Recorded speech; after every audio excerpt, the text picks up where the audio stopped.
When you want to film, but you're in the middle of moving and you're like, I have none of my stuff and everything looks a mess. Oh well!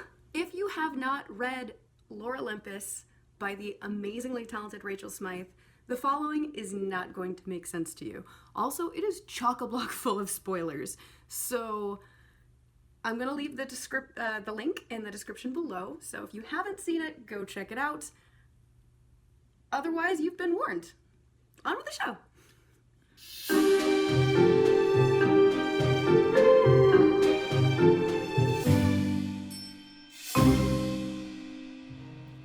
Hello, Curios! My name is Kiri Callaghan, and today we're going to do something a little different.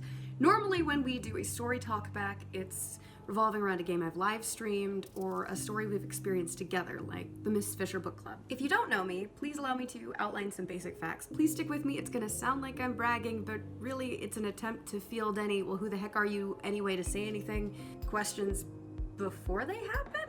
I have a BFA from Cornish College of the Arts where I studied theater with a minor focus in creative writing. And basically what the heck that means is I have a formal education in character development, motivation, and the craft therein. Short stories, out in the wild. I have a one-act play that will be doing its third run in the spring, which I'm really excited about. And I have a full-length novel through Dose Blank Publishing, which you can find at any major retailer. It's in the Library of Congress, all that jazz, available internationally, blah, blah, blah, blah, blah. And I'm working on the sequel. Okay, the teal deer of all that is basically character development, and the psychology therein is kind of my hometown. All right, now that we've gotten that out of the way, so to catch you up, Lore Olympus is the quirky retelling of the Hades-Persephone mythos.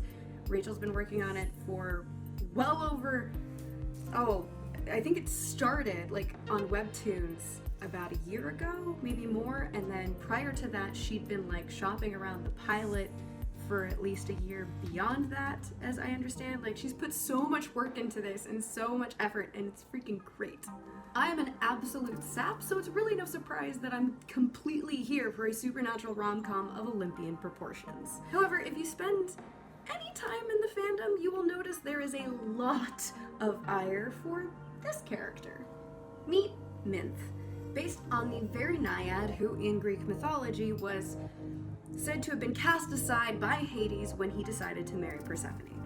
Depending on which myth you read or which version, it's varying shades of problematic. I'm not just talking about stuff with Hades and Persephone, but also with Minth. So in the myth, Minth, oh, that's hard to say. Myth, blah. In the myth, Minth gets understandably PO'd at being cast aside by Hades, and makes a comment essentially along the lines of, well, I'm prettier than Persephone anyway, and he's going to get tired of her. Now, depending on which version of the myth, either Demeter or Persephone, not taking too kindly to this commentary, decides to turn her into a common garden mint. Because even the hippie gods have an anger problem in Greek mythology. Now, something I want to make clear is Lore Olympus is not the myth it originates from.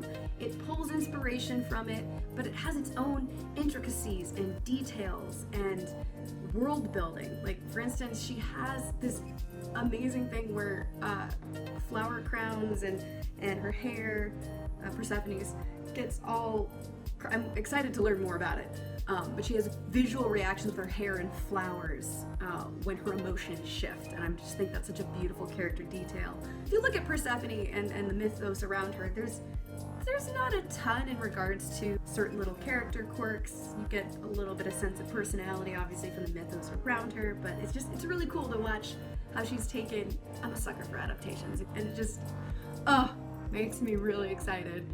I'm getting off track. My point is, things it's pulling from that inspiration also include some of the problematic things about those myths, which is good. This is not a criticism. You need conflict and problems in a story, or it's not interesting. So bear with me. One of those problems is women on women crime, and this is a thing that I see constantly in media and everyday life. I've had to have this talk with friends in the past of, look, what happened was crappy, but here's the thing. Minth gets mad at Persephone in the myth, and in turn, Persephone gets mad at Minth. Why is no one mad at Hades? Like, Hades is the one who, like, just cast aside another woman, and then it's just, oh, and then you just get this women on women crime, and it makes me so infuriated. And unfortunately, the characters in Lore Olympus are falling into much the same problem. But we're going to talk more about that in a later episode. As a side note, when I say unfortunately, I mean unfortunately for the characters. For storytelling, I think it's great. This is the thing, is we're gonna have a lot, and I think a lot of people have trouble separating this. It's just because a character does something that's problematic does not necessarily mean the story is problematic. Because what we're doing is using story to explain certain behaviors and show that they're not great, or how toxic they can be. And really that's what I'm here to talk about today. Now you may be thinking, but Hades didn't abduct Persephone in Lore Olympus. He's a good guy. And you're right. He didn't do that. He did the very gentlemanly thing of like making sure she had water and was taken care of. You are correct in that. But our beloved Blue Boy has some more complex problems that we're gonna get into. And a big one is communication, or lack thereof. In episode 46, we discover that Minth's original intro of mythic bitchness was actually due to, prior to that phone call, she had discovered a wedding ring or engagement ring in Hades' coat pocket, despite the fact that they had discussed previously about boundaries and that their relationship was not heading towards or even remotely about that. Does this excuse her from being an asshole? Of course not! But stick with me here because I want to explain something that hopefully will be helpful to you to understand the story a bit better, and also to maybe be a little healthier in your own lives if you don't see a problem with what Hades did. Let's say you had been friends with someone for a very long time.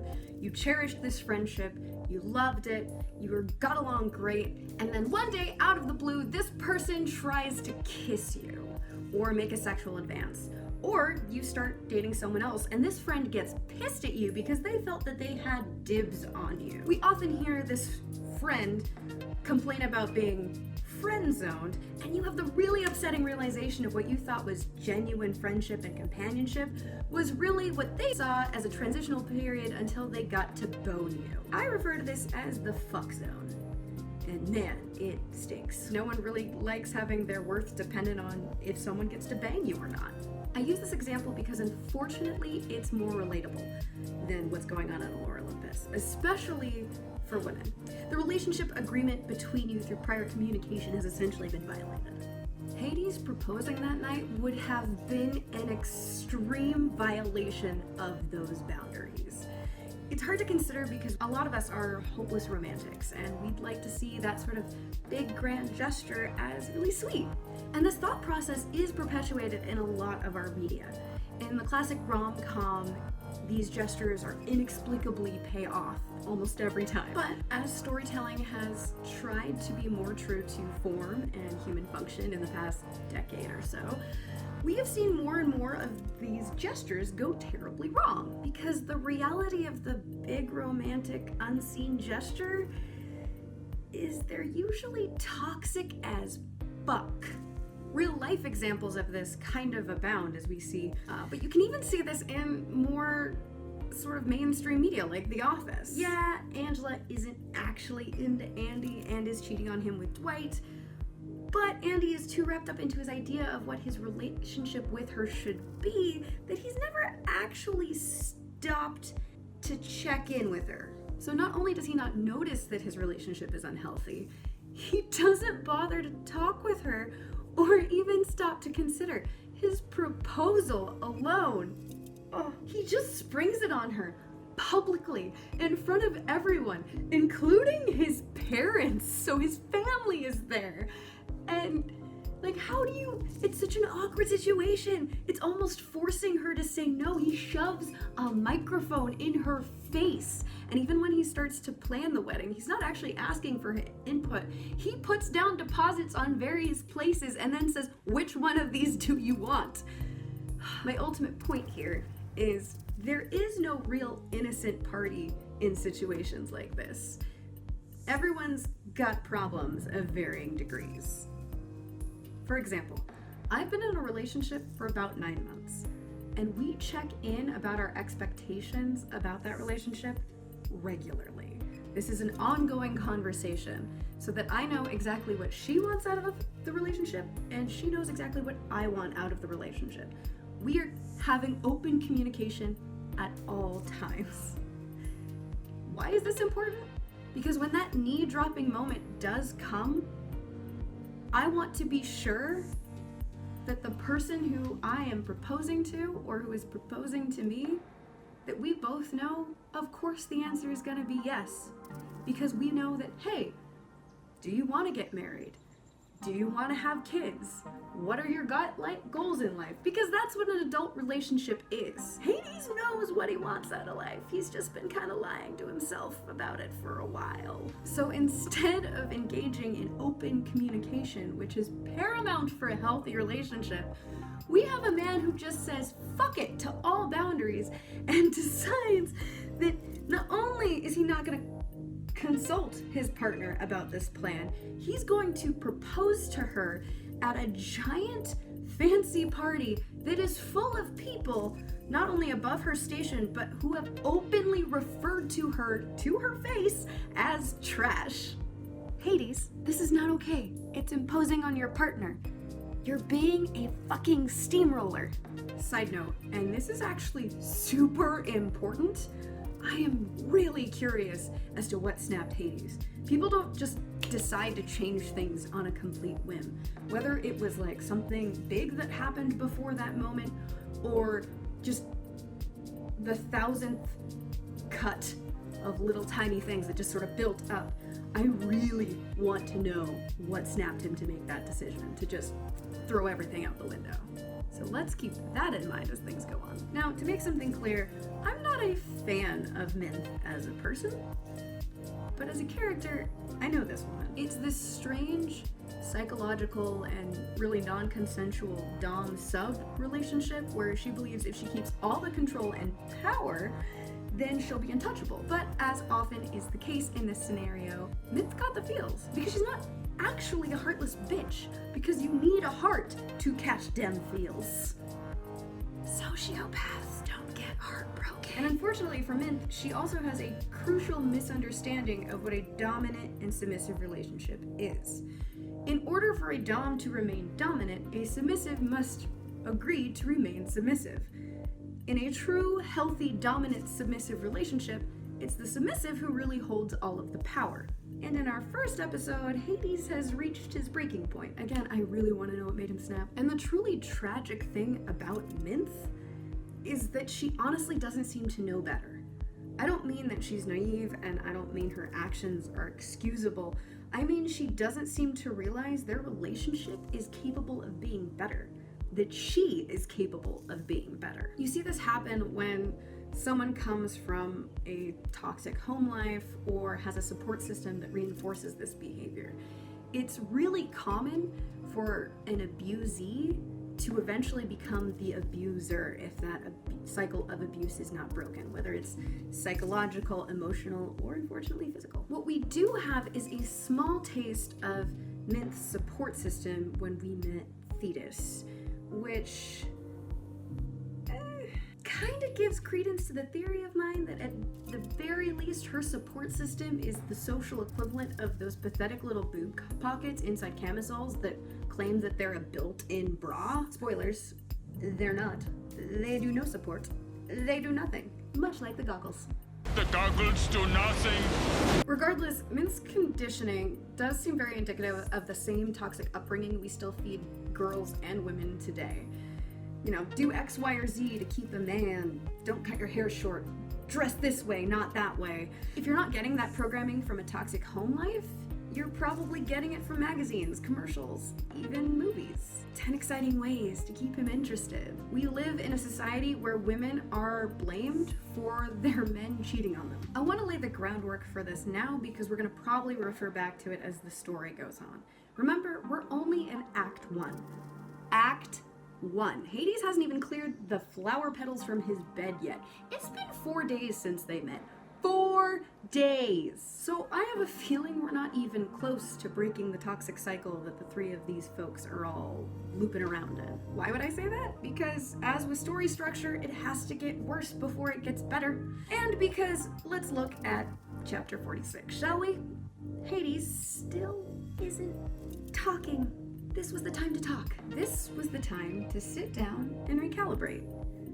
But no, he embraces her, which actually breaks her resolve, and my heart just hurts a little bit because I see so much of a parallel between Minth and Aldonza from Man of La Mancha. There's this line in one of her songs where she sings, "Blows and abuse I can take and give back again. Tenderness I cannot bear." Unrelated side note, I saw a strange sort of theory or rant going on in the fandom where we see Minth break down crying alone in her apartment before she goes to see Hades when she's still crying. And a lot of people were saying, these are fake tears. And I need to address that. Because fake tears, you don't do alone in your house. You cry to manipulate and gain sympathy. When you're fake crying, that's the whole point. It's manipulation.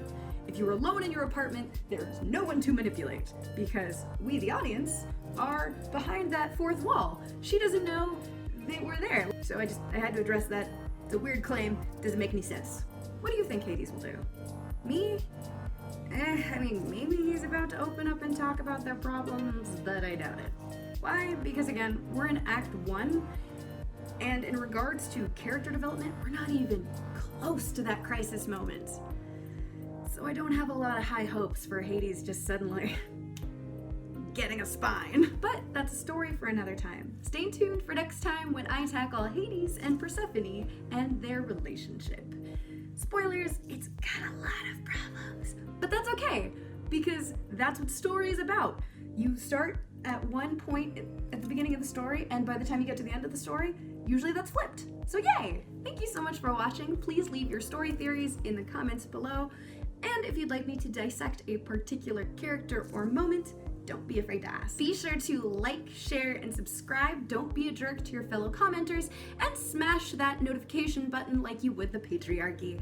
Good fortune, joy hunters, and until next time, stay curious.